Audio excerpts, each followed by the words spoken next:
کیا میں جو اسلام لایا تھا اس کی شکل و صورت ایسی ہی تھی، ایسی ہی ہے، اسلام ایسے ہی ہے جو اس وقت میرے امتیوں کے پاس ہے؟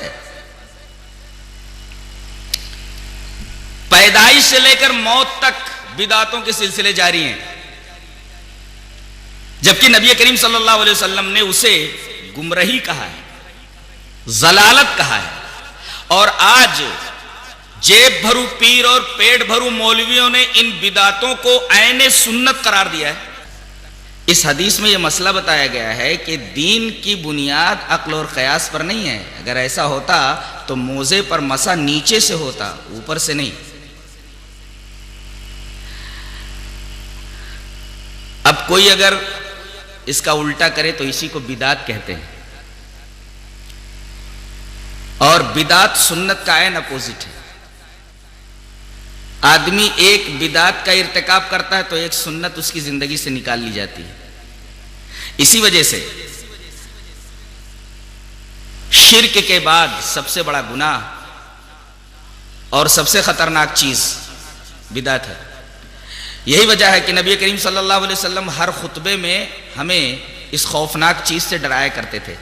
اس سلسلے میں ایک حدیث اس طرح ہے، وعن جابر بن عبد اللہ رضی اللہ تعالی عنہ قال کان رسول اللہ صلی اللہ علیہ وسلم اذا خطب احمرت عیناہ وعلا صوتہ واشتد غضبہ کأنہ منذر جیش یقول صبحکم مساکم ویقول بعثت انا والساعة کہاتین ویقرن بین اصبعیہ السبابة والاسطى ویقول اما بعد فإن خیر الامور کتاب اللہ وخیر الہدی ہدی محمد صلی اللہ علیہ وسلم وشر الامور محدثاتها وکل بدعت ضلالہ وکان یقول من ترک مالا فلأہلہ ومن ترک دینا او ضیاعا فعلی وإلی۔ رواہ ابن ماجہ فی کتاب المقدمہ۔ حضرت امام ابن ماجہ اس حدیث پاک کو ابن ماجہ شریف کے پہلے ہی چیپٹر کے اندر لائے ہیں، کتاب المقدمہ میں ہے جہاں جمعہ کا بیان ہے۔ حضرت جابر بن عبداللہ فرماتے ہیں کہ رسول اللہ صلی اللہ علیہ وسلم جب بھی خطبے کے لیے کھڑے ہوتے، کانا رسول اللہ صلی اللہ علیہ وسلم اذا خطبہ، جب بھی رسول اللہ صلی اللہ علیہ وسلم خطبے کے لیے کھڑے ہوتے تو آپ کی آنکھیں سرخ ہو جاتی، آپ کی آواز بلند ہو جاتی اور آپ کا غصہ سخت ہو جاتا۔ ایسا لگتا جیسے کسی لشکر کو آپ ڈرا رہے ہوں کہ صبح کو یا شام کو وہ لشکر تمہارے اوپر حملہ کرنے والا ہے۔ اور آپ یہ فرماتے تھے کہ میں اور قیامت دونوں اس طرح مبعوث کیے گئے ہیں، اس طرح پیدا کیے گئے ہیں۔ اور آپ اپنی سبابہ اور استا ان دونوں انگلیوں کو ملا کر بتاتے تھے، یہ سبابہ ہے، یہ استا ہے، اس کو ملا کر بتاتے تھے کہ میں اور قیامت اس طرح پیدا کیے گئے۔ اور آپ یہ فرماتے تھے کہ دیکھو سب سے بہترین امر، سب سے بہترین چیز اللہ کی کتاب ہے، اور سب سے بہترین نمونہ رسول اللہ صلی اللہ علیہ وسلم کا نمونہ ہے، اور سب سے بری چیز دین میں نئی باتیں ہیں، اور ہر دین میں نکالی گئی نئی بات بدعت ہے، وَكُلَّ بِدْعَةٍ ضَلَالَةٍ، ہر بدعت گمراہی ہے۔ اور آخری ٹکڑا ہے کہ جو مال چھوڑے تو اس کے اہل کو ملے گا، اور اگر کوئی قرض چھوڑتا ہے یا لاوارث بچے چھوڑتا ہے تو اس کی ذمہ داری میرے اوپر ہے قرض کا دینا، اور بچے میرے پاس لائے، بچے میرے پاس لائے جائیں، میں ان کی کفالت کروں گا۔ اس حدیث میں آپ نے یہ دیکھا کہ حضرت جابر یہ فرما رہے کہ رسول اللہ صلی اللہ علیہ وسلم جب بھی خطبے کے لیے کھڑے ہوتے تو بدعت سے ڈراتے تھے۔ اس کا مطلب یہ کوئی خوفناک چیز ہے، یہ آدمی کو صحیح راستے سے ہٹا کر کے گمراہی کے راستے پر لگا دیتی ہے۔ آج مسلمانوں کے درمیان اتنی بدعات ہیں کہ اگر ان کا جائزہ لیا جائے تو ایسا محسوس ہوتا ہے کہ اگر بفرض محال آج نبی کریم صلی اللہ علیہ وسلم آ جائیں اور یہ دیکھیں تو آپ کو یہ دیکھ کر حیرانی ہوگی کہ کیا میں جو اسلام لایا تھا اس کی شکل و صورت ایسی ہی تھی، ایسی ہی ہے، اسلام ایسے ہی ہے جو اس وقت میرے امتیوں کے پاس ہے۔ پیدائش سے لے کر موت تک بدعتوں کے سلسلے جاری ہیں، جبکہ نبی کریم صلی اللہ علیہ وسلم نے اسے گمراہی کہا ہے، ضلالت کہا ہے، اور آج جیب بھرو پیر اور پیٹ بھرو مولویوں نے ان بدعتوں کو عین سنت قرار دیا ہے۔ اب ہم ایک ترتیب کے ساتھ ان تمام بدعات کا جائزہ لیں گے، ایک بدعت آپ کے سامنے پیش کریں گے اور اس کے رد میں نبی کریم صلی اللہ علیہ وسلم کی ایک حدیث پاک پڑھیں گے۔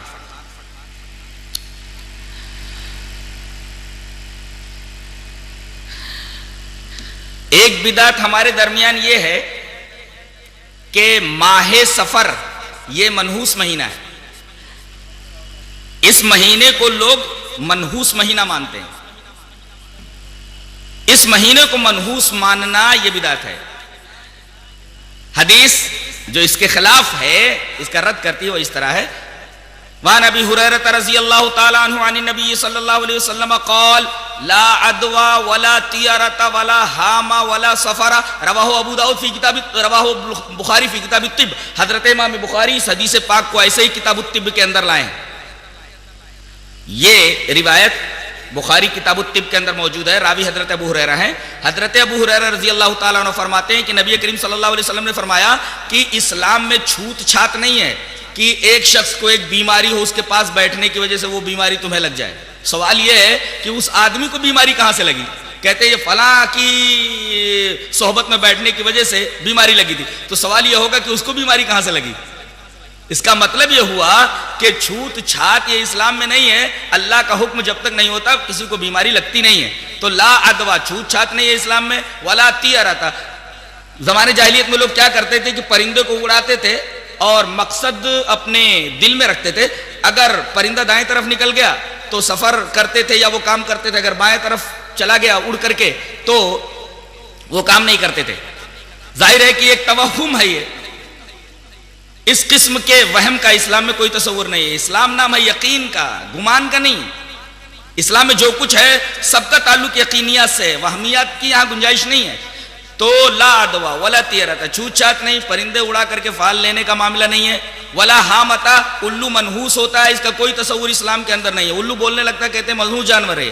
ولا حامۃ، الو کی نحوست کا کوئی تصور اسلام کے اندر نہیں۔ ولا سفر، زمانے جاہلیت میں لوگ یہ سمجھتے تھے کہ سفر کا مہینہ یہ منحوس ہوتا ہے، تو جان لیا جائے کہ سفر کا مہینہ منحوس نہیں ہوتا، یہ زمانے جاہلیت کا ایک خیال تھا۔ اس حدیث پاک کی روشنی میں یہ پتا چلا کہ سفر کے مہینے کو جو لوگ منحوس سمجھتے ہیں، در حقیقت اس حدیث پاک کو اپنے سامنے نہیں رکھتے، اور اگر سامنے رکھ کر کے ایسا کرتے ہیں تو در حقیقت اس حدیث کا انکار کرتے ہیں۔ دوسری بدعت مسلمانوں میں یہ موجود ہے کہ نحوست کچھ چیزوں میں ہوتی ہے، حالانکہ نحوست کا بھی تصور اسلام میں نہیں ہے۔ اس سلسلے میں میں ایک حدیث پاک آپ کے سامنے پیش کرتا ہوں۔ حدیث حضرت عبداللہ ابن عمر سے حدیث اس طرح ہے: وعن ابن عمر رضی اللہ تعالی عنہ قال ذکروا الشوم عند النبي صلی اللہ علیہ وسلم فقال النبي صلی اللہ علیہ وسلم ان كان الشوم في شيء ففي الدار والمرأة والفرس، رواہ البخاری فی کتاب النکاح۔ حضرت امام بخاری اس حدیث پاک کو جہاں کا نکاح کا چیپٹر ہے، اس حدیث پاک کو ایسے ہی لائے۔ راوی حضرت عبداللہ ابن عمر رضی اللہ تعالیٰ عنہ۔ حضرت عبداللہ ابن عمر رضی اللہ تعالیٰ عنہ فرماتے ہیں کہ لوگوں نے نحوست کا ذکر نبی کریم صلی اللہ علیہ وسلم کے پاس کیا کہ اللہ کے رسول کیا کچھ چیزیں منحوس ہوتی ہیں؟ تو آپ نے فرمایا اگر نحوست کسی چیز میں ہوتی تو تین چیزوں میں ہوتی، یعنی گھر میں گھر تنگ، عورت بدمزاج، گھوڑا اڑیل۔ اگر نحوست ہوتی تو ان تین چیزوں میں ہوتی، لیکن اسلام میں نحوست ہے ہی نہیں، اس لیے کہ اس کو ان شرطیہ کے ساتھ ذکر کیا گیا ہے۔ اگر ہوتی کسی چیز میں تو ایسا ہوتا، نحوست اسلام میں نہیں ہے، لہذا ان تین چیزوں کے اندر جن کے اندر نحوست ہونی چاہیے تھی ان کے اندر بھی نہیں ہے، لہذا نحوست کا بھی اسلام میں کوئی بھی تصور نہیں ہے۔ اسی طرح ایک مہینے کو اور منحوس مانتے ہیں، شوال کو، اور معاملہ یہ ہے کہ اس مہینے کے اندر شادیاں نہیں ہوتی۔ آئیے ذرا دیکھتے ہیں کیا یہ خیال درست ہے؟ روایت اس طرح وان عائشہ رضی اللہ تعالی عنہ قالت تزوجني رسول الله صلى الله عليه وسلم في شوال وادخلت عليه في شوال وكانت عائشة تحب ان تدخل النساء في شوال فاي نسائه كانت احدا عنده مني رواه النسائی في کتاب النکاح. حضرت امام نسائی حدیث پاک کو ایسے ہی کتاب النکاح کے اندر لائے. حضرت عائشہ رضی اللہ تعالیٰ عنہ فرماتی ہیں کہ مجھ سے رسول اللہ صلی اللہ علیہ وسلم نے شادی کی شوال میں, میری رخصتی ہوئی شوال میں, اور حضرت عائشہ یہ پسند کرتی تھی کہ شوال ہی میں لڑکیوں کی شادی ہو, اور فرماتی ہیں کہ میری شادی شوال کے مہینے میں ہوئی, میری رخصتی بھی شوال کے مہینے میں ہوئی, اور لوگ کہتے ہیں کہ اس مہینے میں جس کی شادی ہوتی ہے وہ شادی منحوس مانی جاتی ہے, اس کا نصیبہ اس کا مقدر خراب ہوتا ہے. آخری ٹکڑے کے اندر حضرت عائشہ فرماتی ہیں فَأَيُّ نِسَائِهِ كَانَتْ أَحْظَىٰ عِندَهُ مِنِّي, میری شادی میری رخصتی شوال کے مہینے میں ہوئی, بتاؤ مجھ سے زیادہ قسمت والی عورت کون ہو سکتی ہے؟ اس لیے کہ میری شادی نبی کریم صلی اللہ علیہ وسلم سے ہوئی اور نبی سے میری شادی ہوئی ہے, مجھ سے زیادہ خوش نصیب اور کون ہو سکتا ہے؟ حضرت عائشہ فرما رہی ہیں کہ شوال کی نحوست کا جو تصور لوگوں کے درمیان موجود ہے یہ تصور صحیح نہیں ہے. یہ تو ہوا کچھ چیزوں میں نحوست کے تصور کی تردید. ایک چیز اور ذہن میں رکھ لیں, ماہ محرم کو بھی لوگ